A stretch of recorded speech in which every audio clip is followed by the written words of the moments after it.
Belanda. Kemarin kita sudah belajar tentang masa kolonial. Kira-kira ingat nggak negara mana saja yang pernah menjajah Indonesia? Belanda.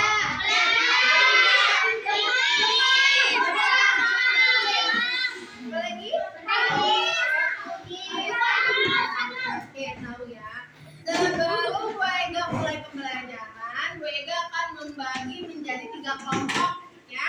Kelompok pertama ada Salsa, Silva, Kiki, Bina, Tegar, Nanda, Prita, Natasha, Feby ya. Lalu kelompok 2 ada Ainun, Nesya, Windy, Titania, Naila, Repan. Kelompok 3 ada Putri, Gilang, Hilal, dan Nijam. Oke, kita lanjut ke materi ya. Buka buku tema 7, dikeluarkan. Tema 7. Nah, buka halaman 30. Buka halaman 30. Ayo, ada bacaan tentang sistem tanam paksa. Dibaca dulu ya, halaman 30 sampai 31. Oke, Bu. Ya.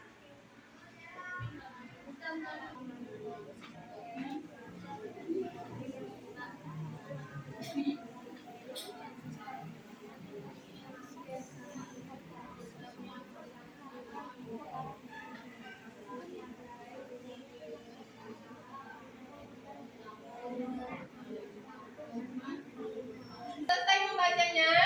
Nah, ini Bu Ega punya gambar tentang sistem tanam paksa. Kira-kira kegiatan apa yang dilihat di gambar?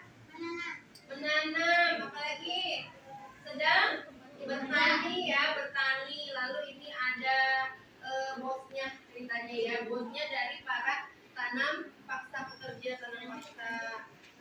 Nih juga nih, kita bisa dibayangkan kan begitu banyak rakyat Indonesia yang dijajah oleh Belanda untuk menanam paksa. Ya. Kita lihat lagi buku halaman 30 tentang sistem tanam paksa. Siapa sih pemimpin tanam paksa orang Belanda ini namanya? Johannes van den Bosch. Oke, Johannes van den Bosch ya. Pertama kali dia yang orang Belanda memperkenalkan pertama kali sistem tanam paksa di Indonesia. Tahun berapa mereka memperkenalkan?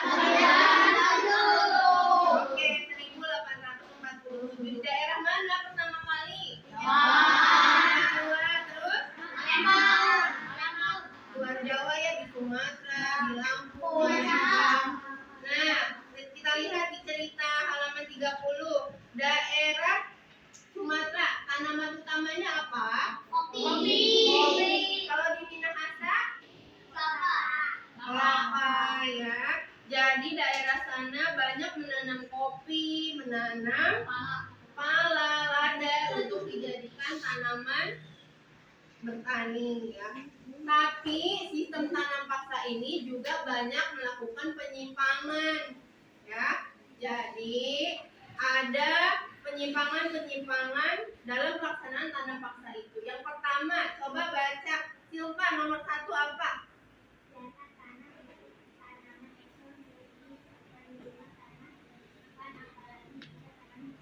Oke, jadi jatah tanah yang ditanam ekspor. Tahu ekspor? Nah, ekspor itu jual ya. Jadi kita menjual ke luar negeri. Kalau impor membeli. Jadi ekspor, impor. Kalau ekspor menjual keluar, kalau impor membeli barang dari negara lain. Nah, ini penyimpangan yang pertama yaitu jatah tanah tanaman ekspor melebihi 1/5 tanah garapan, apalagi jika tanahnya subur. Jadi misalnya nih, petaninya punya tanah, karena dia melaksanakan tanam paksa, jadi tanahnya bukan setengah lagi, 1/5 diambil diserahkan ke Belanda. Jahat tidak? Jahat ya, sangat jahat, membuat rakyat menderita. Coba yang nomor 2 baca, Nesya yang keras ya.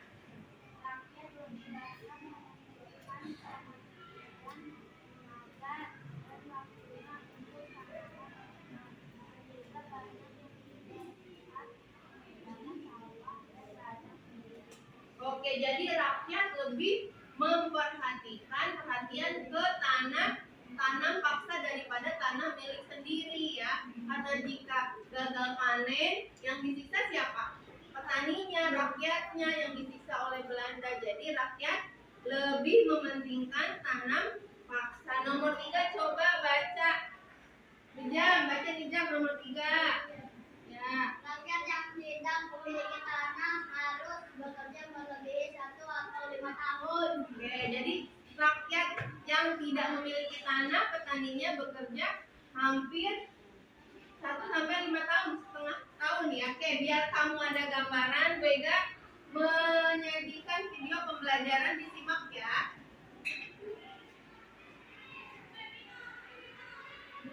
Selamat datang di channel Sumber Belajar Media Belajar Masa Kini. Mari kita belajar materi kelas 5, tema 7, subtema 1, pembelajaran ketiga. Sistem tanam paksa pemerintah kolonial Belanda.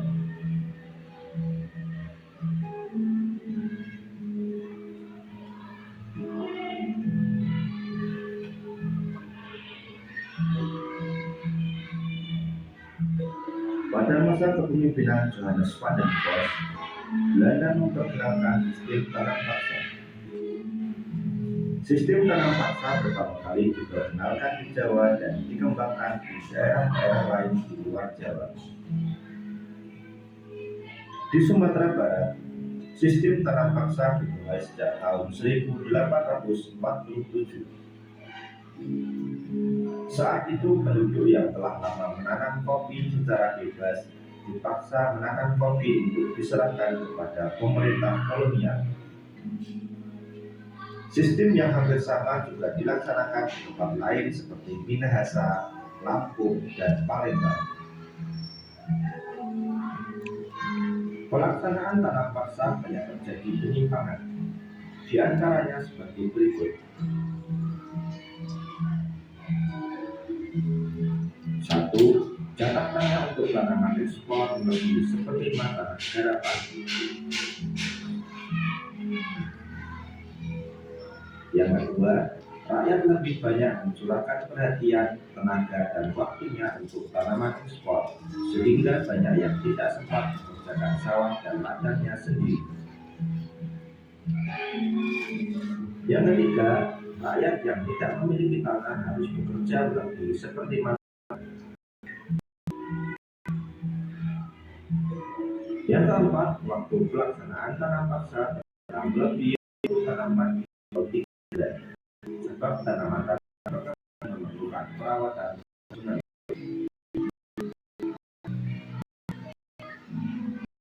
Kelima, kelebihan hasil panen dari jumlah pajak yang harus dibayarkan kembali kepada rakyat ternyata tidak dikembalikan kepada rakyat.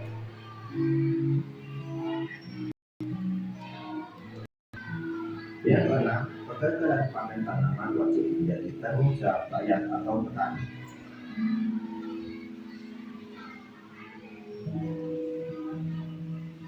Adanya penyimpangan pelaksanaan tanam paksa membawa akibat yang memberatkan rakyat Indonesia.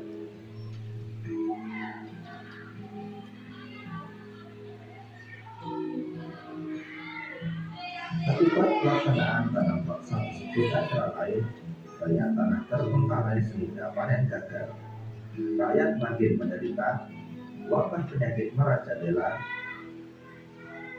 bahaya kelaparan melanda Cirebon dan memaksa rakyat mengungsi ke daerah lain untuk menyelamatkan diri. Kelaparan hebat juga terjadi di Gerobokan yang mengakibatkan banyak kematian sehingga jumlah penduduk menurun tajam. Tanam paksa yang diterapkan Belanda di Indonesia ternyata mengakibatkan aksi penentangan.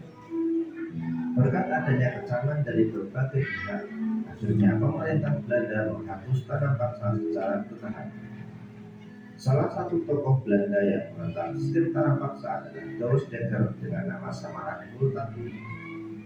Dia menentang tanam paksa dengan mengarang buku berjudul Markevelaar. Edward Douws Dekker mengajukan tuntutan pada pemerintah kolonial Belanda untuk lebih memperhatikan kehidupan bangsa Indonesia karena kejayaan negeri itu merupakan hasil tetesan keringat rakyat Indonesia. Demikian penjelasan dari kami. Jangan lupa like dan subscribe channel Sumber Belajar. Oke ya, anak anak-anak, demikian video pembelajaran yang mereka sajikan. Nah, dari video pembelajaran ini apa yang dapat kamu simpulkan? Coba. Tidak semua orang Belanda jahat ya, ada yang membela bangsa Indonesia. Siapa namanya? De Gaulle, atau namanya Multatuli. Jadi karena dia melihat rakyat Indonesia sengsara, yang menderita, banyak wabah penyakit, dan kelaparan juga. Nah, dia menentang kebijakan Belanda itu tanam paksa ini. Siapa duduk di depannya?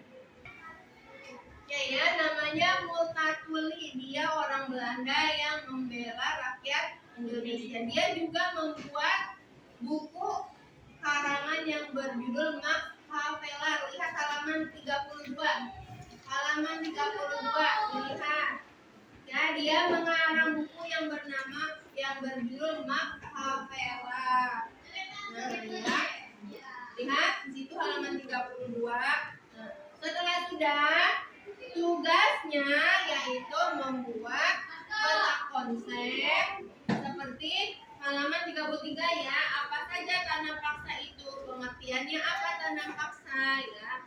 Di mana tanam paksa terjadi? Lalu bagaimana pelaksanaannya? Kelompok 1, kelompok 2, kelompok 3 mengerjakan. Nanti perwakilan satu orang maju ke depan membacakan hasilnya ya. Oke? Nah, silakan dikerjakan di buku tema, tulis.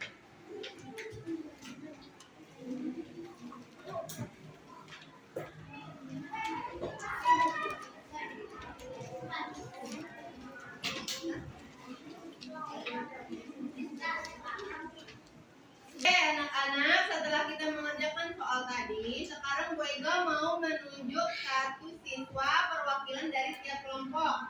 Kelompok 1 coba Kiki maju ke depan Ki. Oke, Bu Ega mau tanya, apa sih tanam paksa itu? Sistem yang dibuat Belanda dengan sengaja mengambil alih tani paksa. Iya. Oke, siapa yang membuat tanam paksa itu? Yang orang Belanda itu siapa? Johannes van den Bosch. Oke, beri tepuk tangan. Tania dari kelompok 2, Tania ya, maju Tania. Oke, di mana sih tanam paksa itu? Oke, terus coba di mana? Oke, di Jawa dan di luar Jawa ya. Siapa yang menentang tanam paksa orang Belanda siapa? Oke, beri tepuk tangan nih tadi. Sekarang dari kelompok 3, Hijam, coba maju Hijam. Nah, bagaimana tanam paksa itu dilakukan? Rakyat lebih banyak mencurahkan perhatian, tenaga, dan waktunya untuk tanaman ekspor sehingga banyak yang tidak sempat mengerjakan sawah dan ladang sendiri. Oke, deh, boleh duduk. Beri tepuk tangan. Jadi, anak-anak, dari sistem tanam paksa ini, kita ambil kesimpulan bahwa dulu rakyat Belanda, namanya Johannes van den Bosch, yang memaksa rakyat Indonesia untuk melakukan sistem tanam paksa dengan mengambil hasil tani ya, hasil kopi, semuanya rempah-rempah ya. Tapi dalam sistem tanam paksa ini ada penyimpangannya, sehingga rakyat Indonesia banyak yang menderita kelaparan, pokoknya siksa ya. Ini ada namanya Adolf Dassler, dia membela Indonesia dan menciptakan buku yang berjudul apa tadi? Max Havelaar. Oke, sampai sini pelajaran kita hari ini. Semoga bermanfaat. Di rumah jangan lupa dibaca-baca kembali, dibuka-buka kembali ya.